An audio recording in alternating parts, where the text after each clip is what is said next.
بسم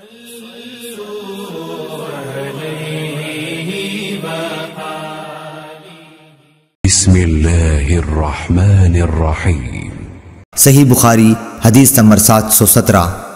سالم بن ابو الجعد نے کہا کہ میں نے نعمان بن بشیر رضی اللہ تعالیٰ عنہ سے سنا کہ نبی کریم صلی اللہ علیہ وسلم نے فرمایا، نماز میں اپنی صفوں کو برابر کر لو، نہیں تو خداوند تعالیٰ تمہارے منہ الٹ دے گا۔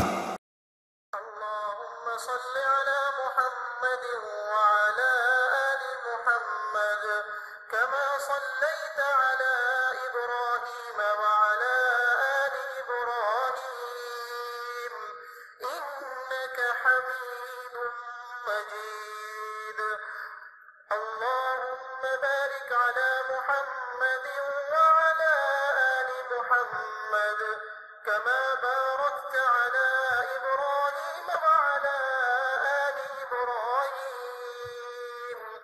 إنك حميد